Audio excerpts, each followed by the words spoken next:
É muito bom ter você aqui com a gente para mais um Papo da Madrugada.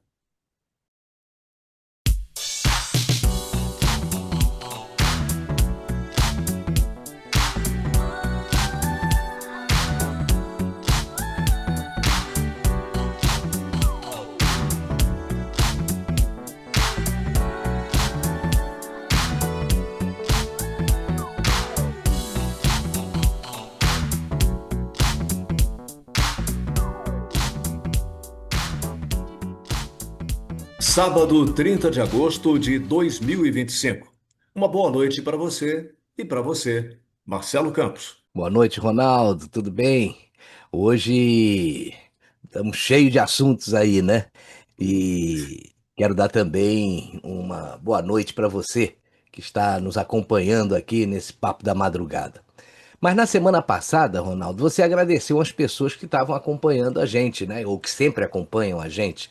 E eu não posso deixar também de mandar um abraço para Marise, para o Arlindo, para Gioconda Primoro, para o Eurípides Barbosa, José Carlos Silva, Marli Vieira, Sandra Luz, Sandro Oliveira, o José Roberto Ferreira, Leonardo Stefanini e para o meu amigo Dionísio da Silva, né, professor e escritor, que está sempre aqui com a gente também. Grande professor Dionísio da Silva. É isso Beleza. aí. E o Brasil continua polarizado, né, Marcelo? As últimas pesquisas mostram um empate técnico entre Lula e Bolsonaro, com ligeira vantagem para o ex-presidente, quando perguntam em quem votaria para presidente e quando mostram uma lista, né, com os nomes dos candidatos. Há uma ligeira vantagem para Lula, só quando mostram a lista, é claro. Mas teve humorista dividindo o Brasil, hein? Dá só uma olhada. Já que o Brasil está dividido entre direita e esquerda, vamos separar para ver como fica? Nascem duas nações. Nasce a República Liberal do Agro e a República Socialista da Cachaça. Um produz comida, o outro discurso. Um planta soja, o outro esperança, que não dá no pé. A divisa? Minas Gerais. Quem sai de BH com camisa da seleção é barrado em Governador Valadares e obrigado a usar a camiseta do MST. Na direita, agro, indústria e exportação. Na esquerda, greve, passeata e festival pago com o dinheiro de quem trabalha do outro lado. A direita cria o Agrocoin, lastreado no dólar. A esquerda lança o Lulinha Pay, recarregável com imposto e fé. Na direita, polícia armada e respeitada. Na esquerda, desarmamento e segurança feita por universitário de humanas com apito e cartaz escrito paz e amor. Na direita, matemática, português e história sem ideologia. Na esquerda, curso avançado em lacração e como escrever resistência em 20 fontes diferentes. O povo da esquerda atravessa para o lado da direita para fazer compras e volta dizendo que não é consumismo, é uma experiência antropológica. No fim, a direita planta, colhe e sustenta. A esquerda critica, posta textão e pede reconciliação, desde que a conta fique pro outro lado. Agora me conta, nessa divisão você vai para qual lado? E aí, Marcelo, o que você achou desse vídeo e que lado você escolhe, hein? Olha, ela fez uma brincadeira, né? Mas mostra bem como o Brasil anda dividido aí entre direita e esquerda, né? De um lado, a direita é apresentada como quem produz, planta e vende, né? E do outro, a esquerda parece mais ligada àqueles discursos, protestos e supostas causas sociais. É claro que isso aí é uma caricatura, um exagero, mas ajuda a entender como é que cada lado está enxergando o outro, né? A sátira é muito boa e, na minha opinião, vai no ponto certo, né? Ela fala da direita criando moeda forte, polícia respeitada e educação sem ideologia, enquanto a esquerda fica com passeata, lacração e projetos de resistência, né? No fim, a conclusão é óbvia, né? É que a direita paga a conta e a esquerda faz o que mais gosta, né? Criticar tudo sem apresentar solução para nada. Mas é bom também a gente parar para pensar e não levar a política só para o lado engraçado, né? Enquanto essa esquerda está destruindo o país. Isso pode até arrancar risada, mas na verdade o que a gente precisa é escolher muito bem, mas muito bem os nossos representantes aí nas próximas eleições para fazer essa virada que o Brasil está precisando. Nós precisamos passar o Brasil a limpo, Ronaldo, porque senão a gente não vai sair do lugar. Mas tem uma coisa muito curiosa, Marcelo. Às vezes eu sou abordado por pessoas que me reconhecem, né? Do programa, tá bom, tal, e perguntam por quê vocês de direita têm dificuldade para dialogar com a esquerda? Bom, Eu acho que a resposta é óbvia, é. porque o radicalismo deles impede qualquer possibilidade de diálogo. E a razão é simples, né? Eles pregam o nós contra eles o tempo todo. E eu não estou dizendo, veja bem, que na direita não existem radicais. Mas a maioria é de gente centrada, equilibrada, e basta a gente olhar para a multidão que sempre participou aí das manifestações por todo o Brasil, né? Mas esse discurso de ricos contra pobres, negros contra brancos, hétero contra homo, é que acaba inviabilizando aí qualquer conversa. E eu vou te dizer uma coisa, sem diálogo, meu amigo, ninguém ganha e o país perde. Mas tem algumas pessoas, né, que são exceções, que já militaram na esquerda e que caíram na realidade. Poucos têm coragem de admitir isso. Veja só essa entrevista que o ator Carlos Vereza deu ao Pedro Bial há alguns anos. Vamos lá. Quando você se afastou e rompeu de vez com a esquerda e por quê? Quando a União Soviética invadiu a Hungria. Mas isso foi em 56. Sim, mas aquilo ficou aqui, né? Aquilo ficou aqui. Aqui, quando eu fiz Em o... 83. Quando Você eu ainda tinha interpretei- simpatia pelas ideias de esquerda. Eu tinha porque a esquerda daquela época não tinha mansão dando para o Lago Paranoá. Entendeu a diferença? Entendeu? A esquerda daquela época não tinha carro importado. A esquerda brasileira acha que o muro não caiu. Ela ainda continua com um discurso, mesmo o Stalin matando mais do que o Hitler, mesmo tendo sido constatado que em nenhum país do mundo o socialismo deu certo, mesmo assim a esquerda continua numa coisa cadavérica, acreditando que é possível implantar um sistema que matou ao longo da história mais de 100 milhões de pessoas. Disse tudo, né? Esses radicais de esquerda que se dizem aí os defensores da democracia são pessoas presas a um discurso que não se sustenta na prática. Eles defendem ideias que fracassaram no mundo real.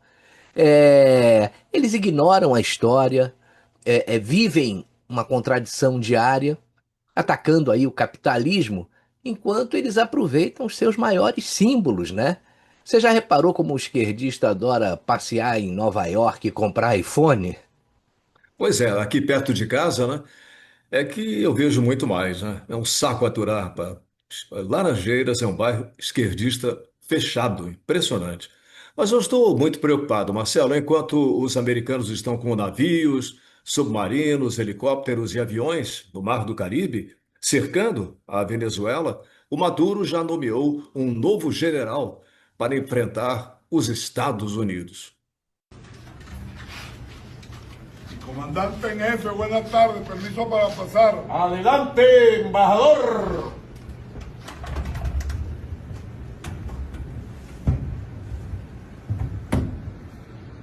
Buenas tardes, mi comandante en Buenas jefe. tardes.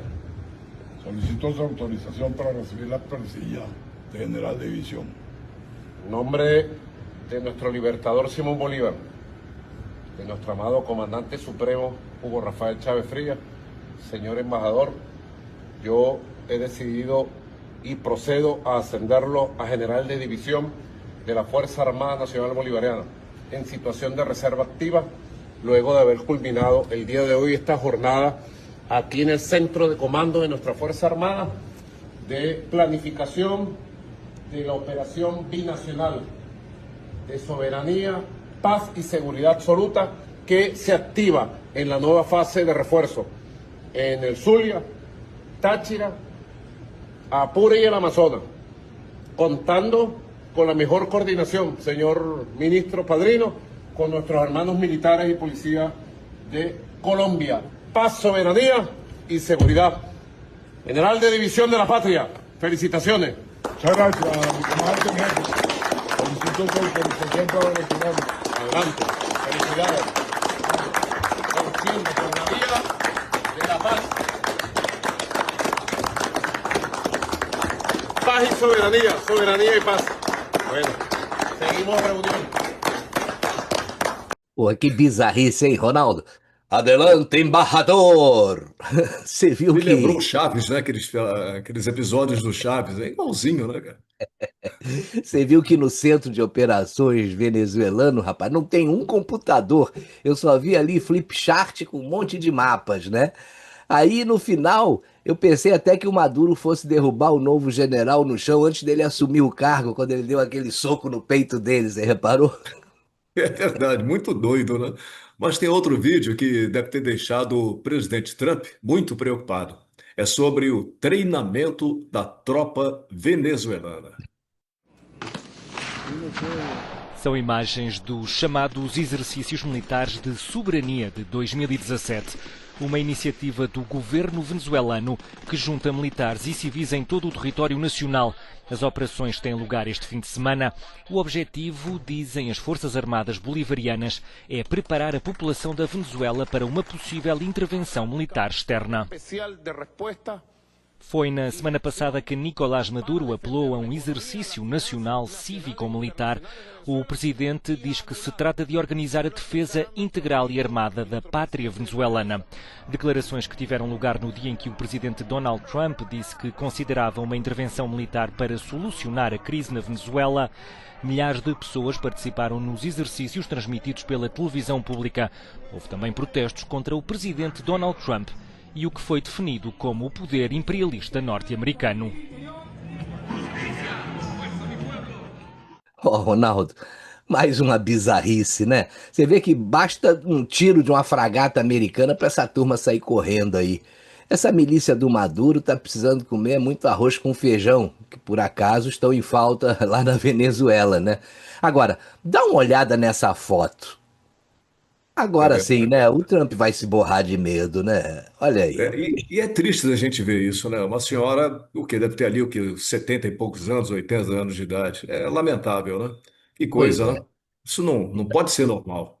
É, E e ainda tem faltando gente dente que. também, né? E É faltando verdade, é dente. verdade. Pô, e ainda tem gente que acha que a Venezuela não é uma ditadura. Venezuela vive uma ditadura ou uma democracia? Eu acho que a Venezuela vive um regime muito desagradável. É uma ditadura? Uma briga, não acho que é ditadura. É diferente de uma ditadura. Sabe, é um governo com viés autoritário, mas não é uma ditadura como a gente conhece tantas ditaduras nesse mundo. O que eu acho é que a Venezuela é um país interessante para o Brasil, é um país que tem quilômetros de fronteira com o Brasil, é um país em que o Brasil chegou a ter quase 5 bilhões de superávit comercial, é um país que pode ser um grande parceiro do Brasil na construção de uma força política no.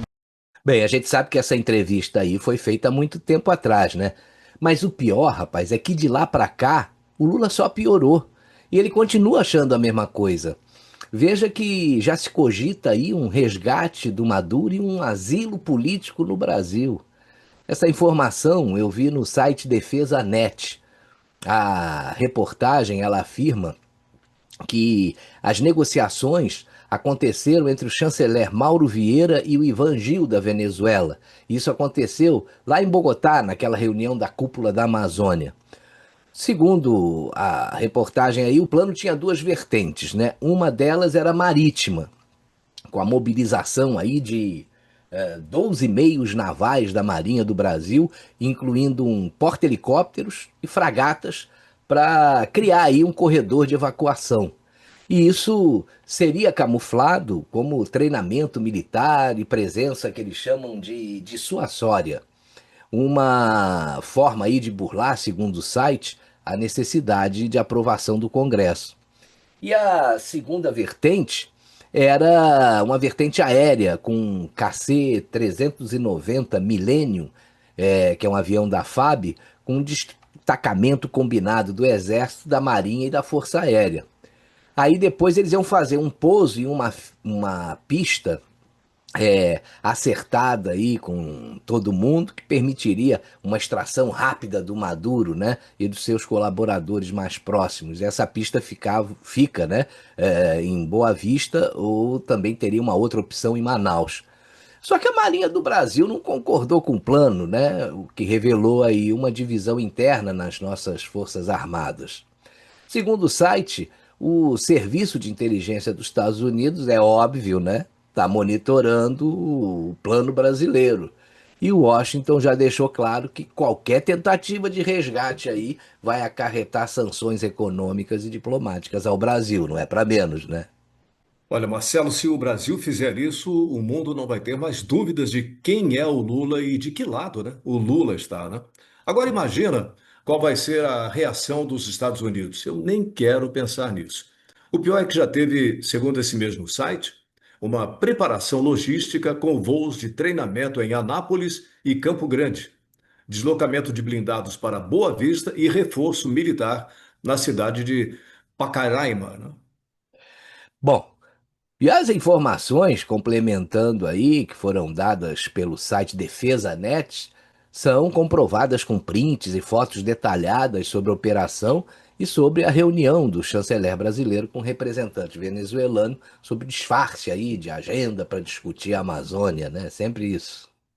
E se o Lula realmente estiver planejando isso e acontecer de fato, né, vai criar uma revolta nos Estados Unidos e também aqui, no Brasil. É vergonhoso tudo isso que estamos vendo, Marcelo.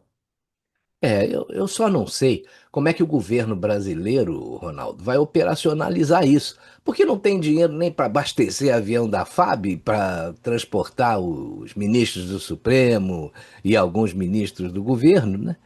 Esse aí deve ser mais um delírio do Lula, né? Eu acho que tudo isso é inacreditável. Eu, particularmente, acho difícil de acontecer. Sobretudo porque isso foi divulgado, se tornou público, e aí vai ficar esquisito, né?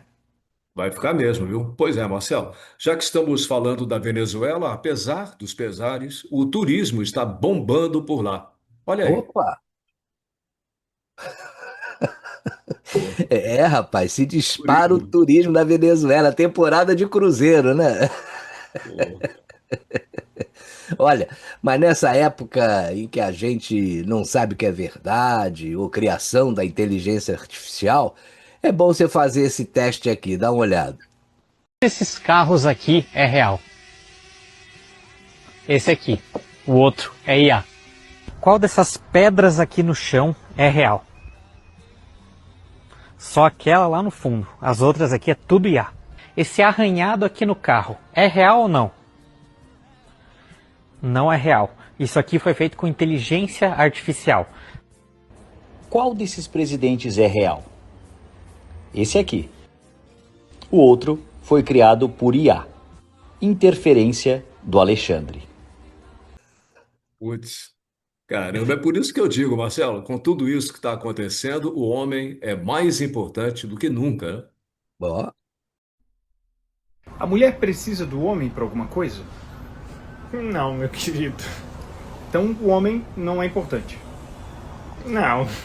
Você concorda que uma mãe solteira é uma heroína? Ah, mas com certeza. Por quê? Porque ela está em desvantagem, né? Desvantagem em relação a uma família que tem um homem. Então o homem é importante. Não. Então não seria melhor ter um homem? Não.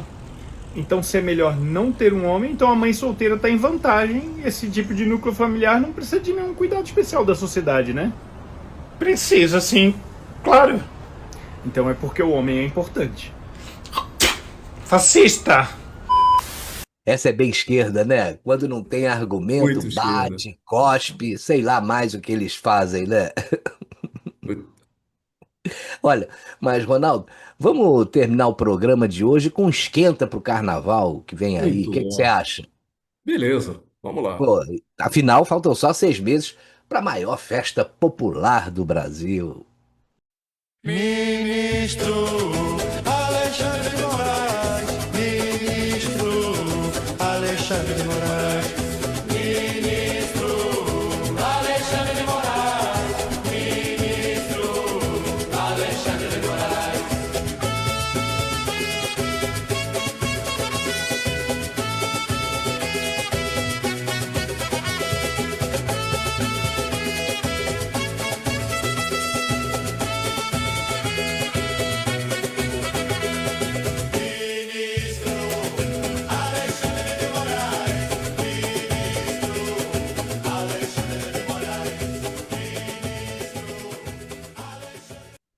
Acadêmicos do Xandão.